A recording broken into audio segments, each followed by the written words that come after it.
Good evening everyone. आप कैसे हैं? आशा करता हूं कि आप अच्छे होंगे। बेटा आइए आज हम आपको इंग्लिश ग्रामर पार्ट 3 हम आज वीडियो बना रहे हैं। इंग्लिश ग्रामर का पार्ट 3।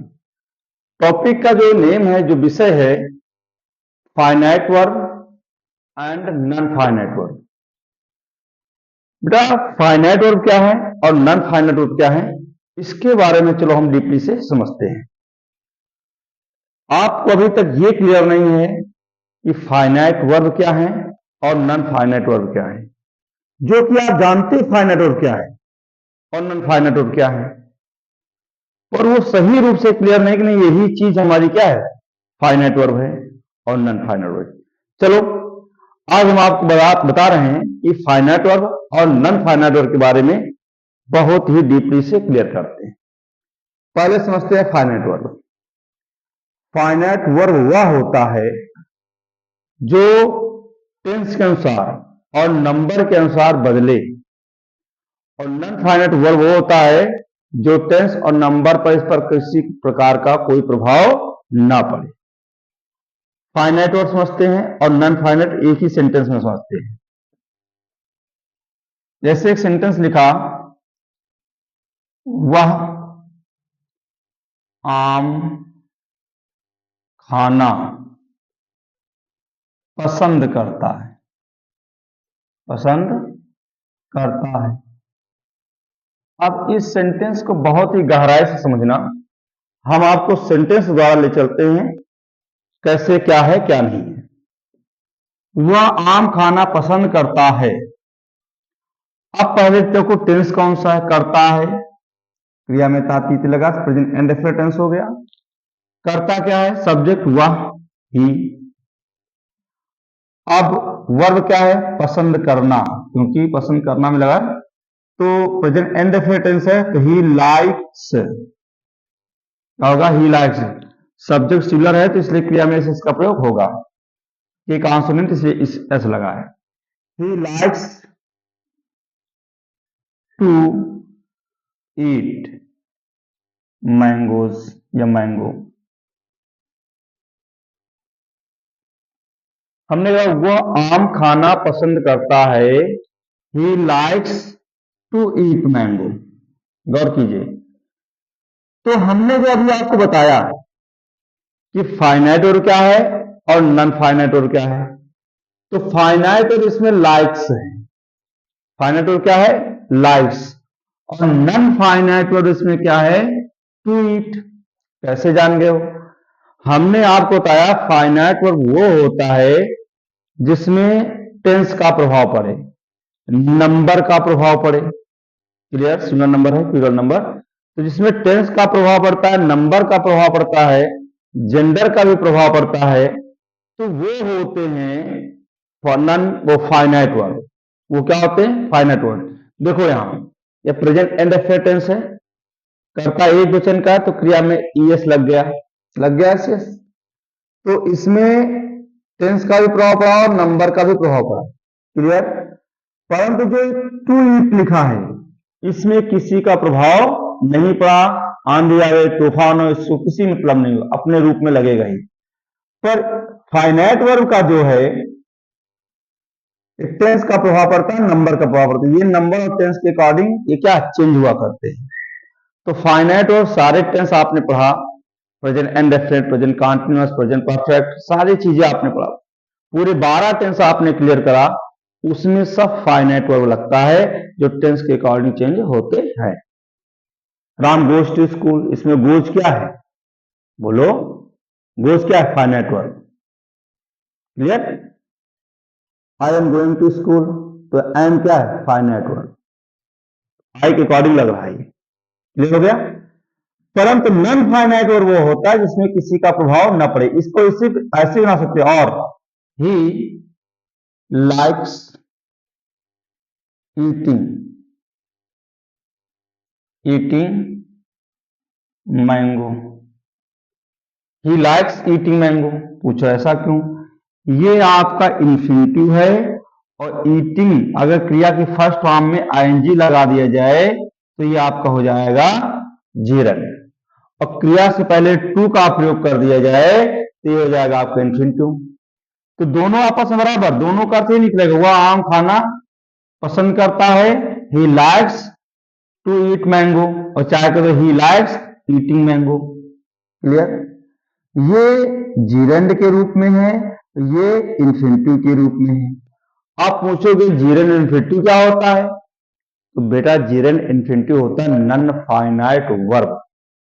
नॉन फाइनाइट वर्ब हमारे 3 टाइप के होते हैं, एक होता है पार्टिसिपल, एक होता है जीरेंड, और एक होता है, बोलो, इन्फिनिटिव।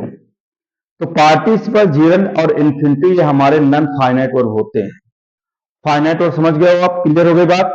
फाइनाइट वर्ब कौन से होते हैं? जिनमें टेंस और नंबर का प्रभाव पड़ता है वो फाइनाइट वर्ब होते हैं। क्लियर? और जिनमें टेंस और नंबर का प्रभाव नहीं पड़ता वो क्या होते हैं? Non finite verb. तो आइए समझते हैं नॉन फाइनाइट वर्ब के बारे में। फाइनाइट वर्ब आपको क्लियर हो गया, अब हम पढ़ते हैं नॉन फाइनाइट वर्ब के बारे में। आज का टॉपिक मेन यही है कि नॉन फाइनाइट वर्ब क्या है। तो समझते हैं non finite verb. Non finite verb, हमारे जो नॉन फाइनाइट वर्ब होते हैं वो 3 टाइप के होते हैं। कितने टाइप के? 3 टाइप के। पहला होता है पार्टिसिपल, दूसरा होता है इन्फिनिटिव, और तीसरा होता है जीरेंड। क्लियर? पहला होता है पार्टिसिपल, दूसरा होता है इन्फिनिटिव, और तीसरा होता है जीरेंड। क्लियर? नॉन फाइनाइट वर्ब कितने रूप हुए? पार्टिसिपल, इन्फिनिटिव और जीरेंड। एक एक चीज को प्यार से समझिएगा, हम वो भागने वाला काम नहीं करेंगे, दौड़ते हुए जल्दीबाजी, आपको बताए समझ में आवे चाहे ना हो, इससे मतलब नहीं। आप पढ़ रहे हो और हम पढ़ा रहे हैं, बस यही काम होना चाहिए, एक एक पॉइंट को बारीकी से समझिए। तो बताइए, नॉन फाइनाइट वर्ब पार्टिसिपल, जीरेंड और इन्फिनिटिव एंड जीरेंड, ये हमारे 3 पार्टिसिपल, इन्फिनिटिव, जीरेंड, ये हमारे नॉन फाइनाइट वर्ब होते हैं। और ये जहां पर जैसे लगते हैं, इनमें किसी टेंस का, किसी नंबर का कोई प्रभाव नहीं पड़ता है। तो चलो इनको एक एक करके हम बारीकी से समझते हैं। इस वीडियो में हम आपको पार्टिसिपल के बारे में बताते हैं और एक एक चीज को बेहतरीन तरीके से समझेंगे। पार्टिसिपल को भी बहुत गहराई से समझना। पहले इस वीडियो में पार्टिसिपल, फिर नेक्स्ट वीडियो में जीरेंड और इन्फिनिटिव दोनों के बारे में आपको क्लियर करेंगे। चलिए हम समझते हैं पार्टिसिपल के बारे में। ये पार्टिसिपल है क्या? क्लियर? आइए हम पार्टिसिपल को समझते हैं। हमने आपको बताया हमारे नॉन फाइनाइट वर्ब 3 टाइप के होते हैं, पार्टिसिपल, जीरेंड और इन्फिनिटिव। हम पहले नंबर पर लेते हैं पार्टिसिपल। आखिर पार्टिसिपल क्या है, इसको समझते हैं। पार्टिसिपल के 3 भाग होते हैं। पार्टिसिपल 3 प्रकार के होते हैं। पहला है प्रेजेंट पार्टिसिपल, पास्ट पार्टिसिपल और परफेक्ट पार्टिसिपल। पार्टिसिपल कितने टाइप के हुए? 3 टाइप के, प्रेजेंट पार्टिसिपल, पास्ट पार्टिसिपल और परफेक्ट पार्टिसिपल। तो प्रेजेंट पार्टिसिपल, पास्ट पार्टिसिपल और परफेक्ट पार्टिसिपल, इनको भी हम बारी बारी से समझते हैं। पहले हमने लिया प्रेजेंट पार्टिसिपल। प्रेजेंट पार्टिसिपल क्या है, पास्ट पार्टिसिपल क्या है और परफेक्ट पार्टिसिपल क्या है, इनको हम बारी बारी से आज समझेंगे। तो सबसे पहले हमने आपको लिया, बताने की कोशिश कर रहे हैं प्रेजेंट पार्टिसिपल। प्रेजेंट पार्टिसिपल क्रिया की फर्स्ट फॉर्म में आईएनजी लगा के बनता है। प्रेजेंट पार्टिसिपल क्रिया की फर्स्ट फॉर्म में आईएनजी लगा के बनता है। इसकी पहचान कैसे करोगे कि ये प्रेजेंट पार्टिसिपल है? बहुत गहराई समझिएगा। जैसे क्रिया में, ध्यान दीजिए, यहां क्रिया में कर लगा हो, या करते ही आ जाए, या ता हुआ आ जाए, या ती हुई आ जाए, ते हुए आ जाए, तो हम जान जाएंगे कि प्रेजेंट पार्टिसिपल है। और इसमें भी बहुत जानकारी करना आवश्यक है भाई। कर आ जाए, करते हुआ, ता हुआ, ती हुई, ते हुए, आज शब्द आ जाए तो हम जानेंगे प्रेजेंट पार्टिसिपल है। फिर भी इसमें और गहराई समझने की आवश्यकता है। क्या है इसके नियम? क्या कहता है? एक कार्य समाप्त होते ही दूसरा कार्य शुरू हो जाए, या दोनों कार्य साथ साथ होते हैं। और तीसरा रूल क्या है? क्रिया की पुनरावृत्ति होने पर व्हाइल प्लस वर्ब की फर्स्ट फॉर्म में आईएनजी का प्रयोग करते हैं। तो गौर से बात को समझिए। प्रेजेंट पार्टिसिपल में भी तीन रूप दिए गए हैं। एक कार्य समाप्त होते ही तुरंत दूसरा कार्य स्टार्ट हो जाए, या दो कार्य साथ साथ हों, या क्रिया की बार बार पुनरावृत्ति हो, यानी बार बार आए। तो ध्यान समझिएगा क्या चीज इसमें कहने की कोशिश कर रहा है। एक कार्य समाप्त होते ही दूसरा कार्य शुरू हो जाए। जैसे वह सांप को देखकर भाग गई, वह सांप को देखकर भाग गई। सपोज करो जैसे आपके पास ये सांप आ जाए तो आप क्या करोगे? सांप को देखोगे, तुरंत भाग जाओगे। क्लियर? चोर पुलिस को देखकर भाग गया। अब चोर ने पुलिस को देखा, तुरंत क्या भाग जाएगा? रुकेगा क्या कि पहले पुलिस आए, चोर ने पुलिस को देखा तो पुलिस आए कि चोर उसको आराम से देखे और तब आराम से भागे? नहीं। क्या करेगा? पुलिस को चोर देखेगा कि नहीं, तुरंत भाग जाएगा। जैसे हमने पहला सेंटेंस लिया, सांप को देखकर वह भाग गई। सांप को देखकर वह भाग गई, ध्यान दीजिएगा। अब जैसे आपने देखा ही होगा, अगर सांप को देखोगे, पास में आपके सांप देखा, तुरंत क्या भाग जाओगे? तो एक कार्य समाप्त होते ही दूसरा कार्य प्रारंभ हो जाए, उसमें ज्यादा समय नहीं लगना चाहिए। एक कार्य समाप्त होते ही दूसरा कार्य प्रारंभ हो जाए, जैसे सांप को देखकर वह भाग गई, फिर शोर सुनकर वह बाहर आई, पुलिस को देखकर वह भाग गया, भोजन करते ही वह खेत चला गया। ऐसा नहीं है कि जो है एक काम हुआ फिर दूसरा कार्य आराम से हो रहा है, ऐसा नहीं। इसमें एक कार्य समाप्त हो तुरंत दूसरा कार्य चालू हो जाए। तो एक सेंटेंस हम लेते हैं, पहला सेंटेंस हम लेते हैं इसका पहले रूल से। एक कार्य के समाप्त होते ही दूसरा कार्य शुरू हो जाए। जैसे पुलिस को देखकर वह भाग गया। पुलिस को देखकर वह भाग गया। पुलिस को देख कर वह भाग गया। यहां ध्यान देना, पुलिस को देखकर वह भाग गया। अब यहां पर रूल क्या कह रहा है? क्रिया में कर या करते ही, ता हुआ, ती हुई, ते हुए, अगर ये शब्द आ जाते हैं तो हम जान जाएंगे कि ये प्रेजेंट पार्टिसिपल में है।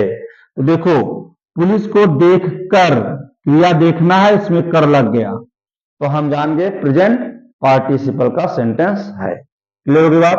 और वह भाग गया, पास्ट इंडेफिनिट टेंस के अकॉर्डिंग बना दीजिएगा। तो पुलिस को देखकर भाग गई, नियम क्या करने का? सबसे पहले देख के इंग्लिश लिखो, सीइंग। अब क्रिया जहां कर लग जाए तो जान जाओ उसमें एनजी लगेगा। तो seeing the police, seeing the police, police को देखकर, तो सीइंग द पुलिस, पहले क्रिया है सी, देखना, और कर लगा तो सीइंग द पुलिस। वह भाग गया, वह भाग गया तो ही रैन अवे। वह इंग्लिश क्या होगी? ही रैन अवे। ध्यान दीजिए, पुलिस को देखकर वह भाग गया, पुलिस को देखा तुम भाग गया, तो सीइंग द पुलिस क्या करेंगे? Seeing the police, he ran away. वह भाग गया, पास्ट इंडेफिनिट, क्रिया किसे क्या? रन, रैन। तो seeing the police, he ran away, police को देखकर वह भाग गया। दूसरा सेंटेंस लेते हैं, सांप को देखकर वह भाग गई। सांप को देखकर वह भाग गई, चलो इसको लिख ले, जैसे अभी हमने बताया, सांप को देखकर वह भाग गई। आप ध्यान दो, सांप को देखकर भाग गई, तो देखकर इंग्लिश क्या होगी? Seeing the snake. वह भाग गई लड़की है, सी रैन अवे। तो सांप को देखकर English seeing the snake.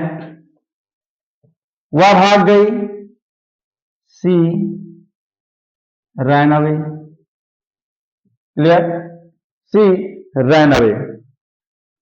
Clear हो गया? सांप को देखकर भाग गई, seeing the snake, she ran away. अगला सेंटेंस हम लेते हैं। दोनों सेंटेंस आशा करते आपके समझ में आ गए होंगे। अब इस तरह के आप हजारों सेंटेंस बना सकते हो। एक सेंटेंस और हम लेते हैं, शोर सुनकर वह बाहर आई। तीसरा सेंटेंस लेते हैं, शोर सुनकर वह बाहर आई। अब देखो, क्रिया में क्या लगा? कर लगा, सुनकर। तो शोर सुनकर वह बाहर आई, सिंपल सी बात। सुनकर क्या? Hearing the noise. वह बाहर आई, ही केम आउट। क्लियर? तो क्या लिखेंगे? सुनकर इंग्लिश बोलो, हियरिंग द नॉइस, कॉमा। वह बाहर आई, लड़की है, सी आना केवल केम और बाहर को आउट। क्लियर हो गई? Hearing the noise she came out. शोर सुनकर वह बाहर आई। क्लियर होगी बात? अगला सेंटेंस पे, भोजन करते हुआ ऑफिस गया। भोजन करते ही वह ऑफिस गया। ध्यान दीजिएगा, भोजन करते ही वह ऑफिस गया मतलब रुका नहीं, भोजन किया तुरंत वापस चला गया। क्लियर? वाक्य क्या सेंस दे रहा? भोजन किया तुरंत चला गया, यह सेंस दे रहा है। तो भोजन करते ही वह ऑफिस चला गया, भोजन करते ही वह ऑफिस चला गया। तो चाहे ईटिंग कर दो या टेकिंग कर लो, करते ही तो क्या लिखोगे? Taking the meal. भोजन कर रहा है। जब थाली में कोई चीज रखी हो तो उसे उस खाना को क्या बोलते हैं? मील। या टेकिंग द मील कर दो या टेकिंग हिज मील कर दो। क्लियर हो गया? टेकिंग द मील, और वह ऑफिस चला गया, वह ऑफिस चला गया। तो क्या लिखोगे? ही जाना क्या बोलोगे? Go went, he went to office. तो आज हमने आपको अभी 4 सेंटेंस ऐसे बताए जिसमें क्रिया में कर या करते ही लगा हो। ध्यान दीजिए, शोर सुनकर वह बाहर है, सुनकर। भोजन करते ही आया कि नहीं आया? बोलो। तो ये सेंटेंस हमें ये बता रहा है कि एक काम शुरू हुआ, दूसरा काम तुरंत चालू हो गया। तो हमने 4 क्वेश्चन ऐसे बताए कि भोजन, वो शोर सुनते ही वह बाहर आई, भोजन करते ही वह चला गया। बात क्लियर हो गई? भोजन करते ही वह चला गया, शोर सुनकर वह बाहर आई। तो इस तरह सेंटेंस आपके समझ में आ गए होंगे। अभी आपने 4 सेंटेंस को पढ़ा। एक कार्य के समाप्त होते ही दूसरा कार्य प्रारंभ हो जाए, एक कार्य के समाप्त होते ही दूसरा कार्य प्रारंभ हो जाए। वह सांप देखकर भाग गई, एक कार्य खत्म हो दूसरा कार्य चालू हो गया। आइए समझते हैं, दोनों कार्य साथ साथ हों। जब एक ही सेंटेंस में 2 कार्य साथ साथ हों, एक ही सेंटेंस में 2 कार्य साथ साथ हो, 2 कार्य साथ साथ कैसे होंगे?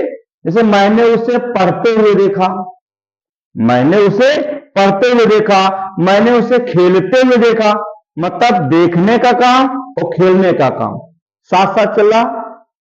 मैंने सर को पढ़ाते हुए देखा, कविता ने मुझे गाते हुए सुना, कविता ने मुझे गाते हुए सुना।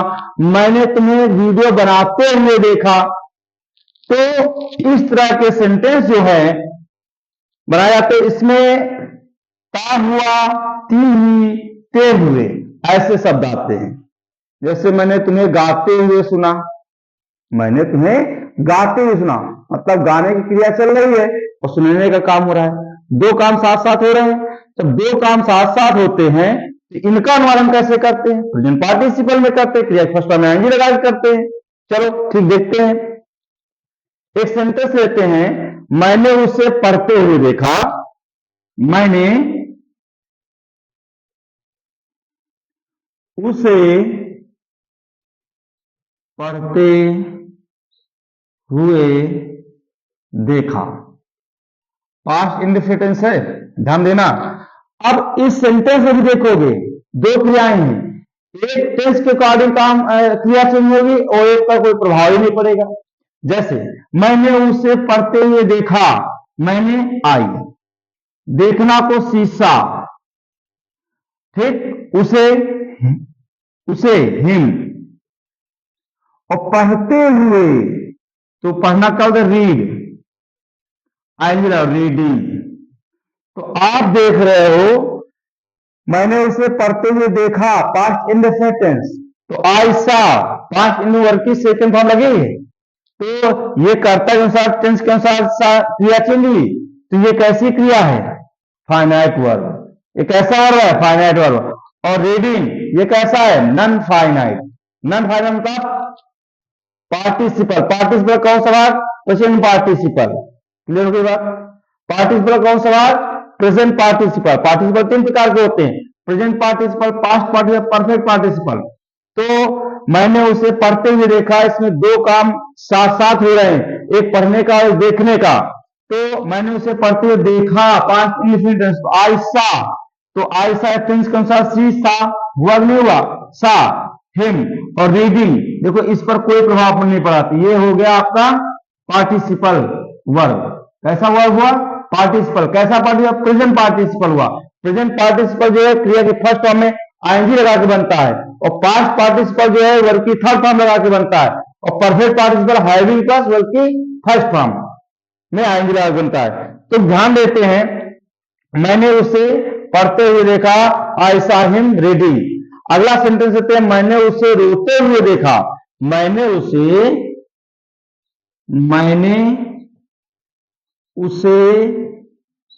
रोते हुए देखा। अब देखो हुए आया नहीं आया, और यहां में ता हुआ, ते हुए, तो ते हुए आया, रोते हुए देखा। तो मैंने उसे रोते, तुमने उसे रोते हुए देखा, तुमने मुझे रोते हुए देखा, तो बड़ा सकते सेंटेंस। तो क्या लोगे? आई, देखना को सा, उसे हिम, रोते, देखो रो रहा, तेज तेज रो रहा है तो क्राइम लिखोगे, जैसे करके रो रहा है तो यूपी लिख दो, आ करके रो रहा तो क्राइम लिख दो, तो हम टाइम लिखे दे रहे हैं, क्राइम। तो आई सा हिम क्राइम, जहां तेजी से रोने की बात हो वहां क्राइम लिखते हैं, और जहां धीरे से रोने की बात हो वहां वीपी लिखते हैं। क्लियर हुई बात? अगला सेंटेंस लेते हैं, सीमा, या मैंने सीमा को नाचते हुए देखा, मैंने सीमा को नाचते हुए देखा। अगला सेंटेंस लेते हैं,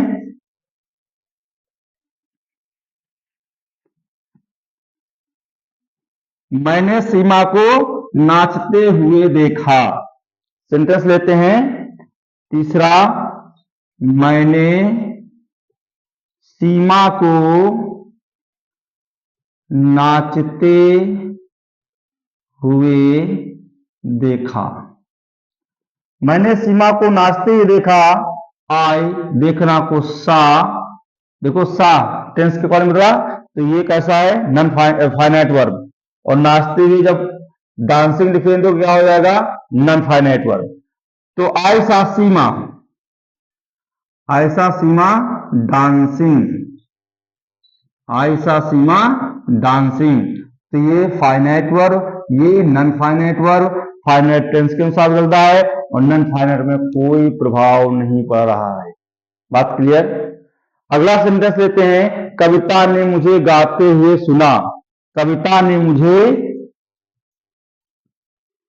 कविता ने मुझे गाते हुए सुना।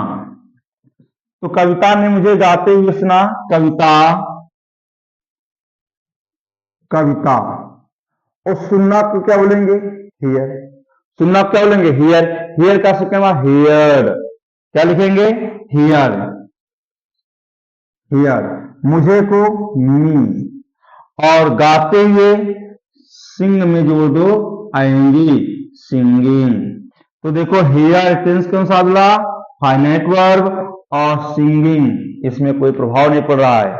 क्लियर होगी बात? इसलिए हो गया नॉन फाइनाइट वर्ब, और नॉन फाइनाइट वर्ब में पार्टिसिपल का प्रेजेंट पार्टिसिपल पार्ट है। तो आपने अभी पढ़ा कि अभी मैं 4 सेंटेंस आपको बताया, जब एक काम खत्म होते ही तुरंत दूसरा काम चालू हो जाए, और 4 सेंटेंस हमने बताया कि दोनों काम साथ साथ चले। अब ये हमने 4 सेंटेंस बताया, आप इससे 40 सेंटेंस बना सकते हो इस तरह के। क्लियर हो बात?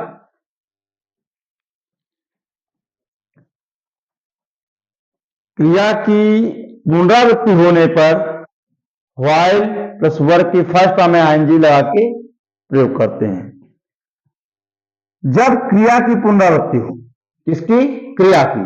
जैसे पढ़ते पढ़ते, रोते रोते, दौड़ते दौड़ते, हंसते हंसते, जब क्रिया 2 या 2 से अधिक बार आए, मतलब पुनरावृत्ति हो, वह पढ़ते पढ़ते पढ़ते सो गया, वह दौड़ते दौड़ते गिर गया, समझे? वह सोते सोते जग गया।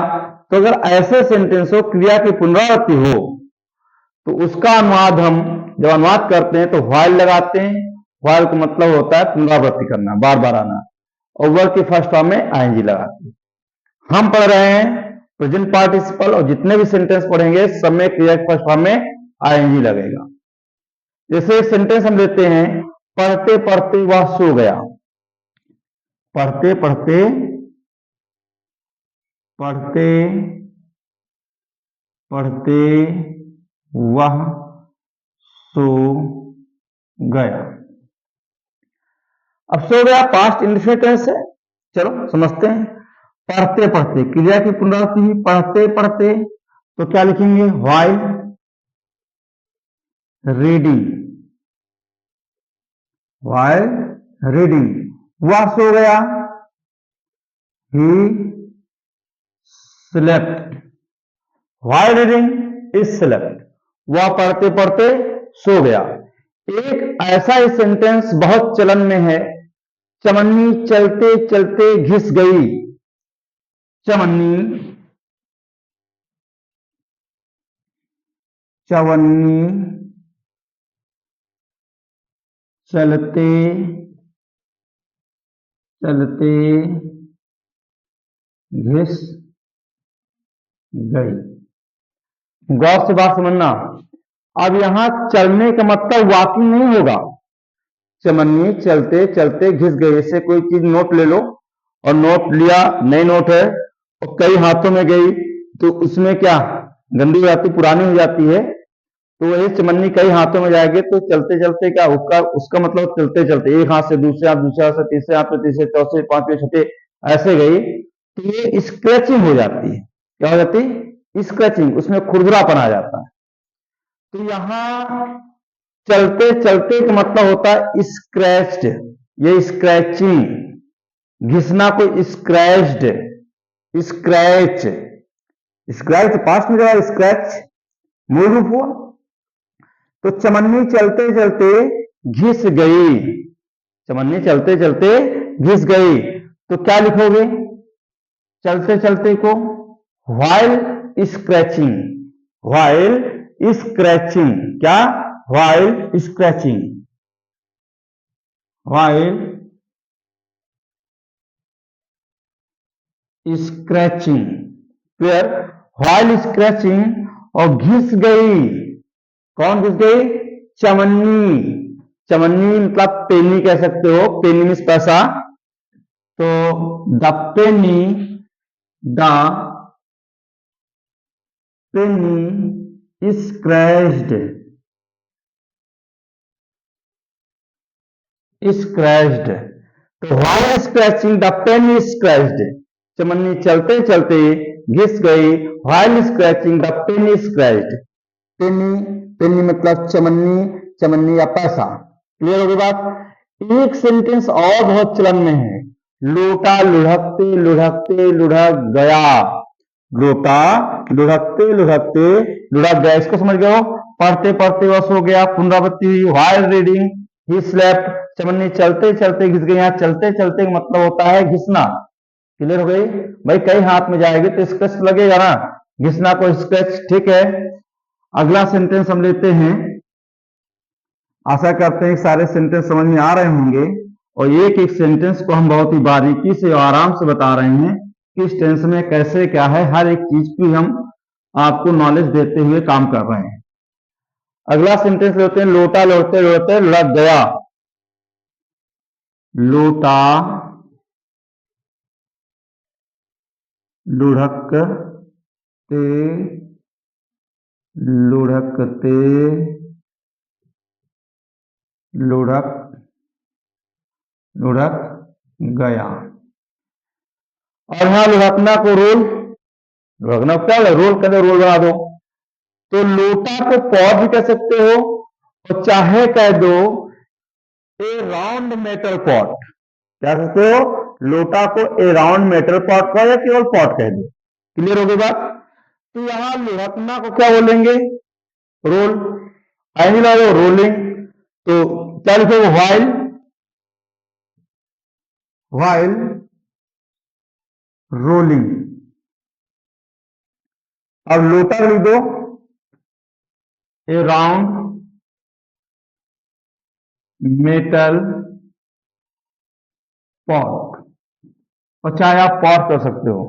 ए राउंड मेटल पॉट और लुढ़कना रोल्ड। लुढ़कना क्या लिखोगे, रोल्ड। क्लियर की बात। While rolling A round metal pot road, या द पॉट रोड, ऐसे भी कह सकते हो आप। तो क्लियर हो गए। आशा करते हैं कि सारे सेंटेंस आपको समझ में आ गए होंगे। हम आपको फिर से एक बार बताते हैं बेटा कि पहचान में कर, करते ही अगर ये शब्द आ जाते हैं तो ऐसा सेंटेंस बनता ही है कि एक काम खत्म हो तो दूसरा काम जारी हो जाए। अगर का हुआ, ती हुई, ते हुए शब्द आए तो इससे सेंटेंस ऐसे बनते हैं कि एक काम यानी कि दो काम साथ साथ हो रहे हैं। जैसे मैंने उसे पढ़ते हुए देखा, उसे सोते हुए देखा, उसे पढ़ते हुए देखा। इस तरह सेंटेंस आ जाते हैं। और तीसरी बात ये होती है, क्रिया की पुनरावृत्ति होती है, जिससे इस प्रकार से लौटते लौटते क्रिया है, पुनरावृत्ति हुई। तो हमने तीनों टाइप के क्वेश्चन को 4 क्वेश्चन करके समझा दिया। आशा करते बहुत अच्छा समझ में आया होगा। अगर ना समझ में आया तो कमेंट करके आप मुझे जरूर बताएं कि क्या समझ में आया, क्या समझ में नहीं आया। Thank you.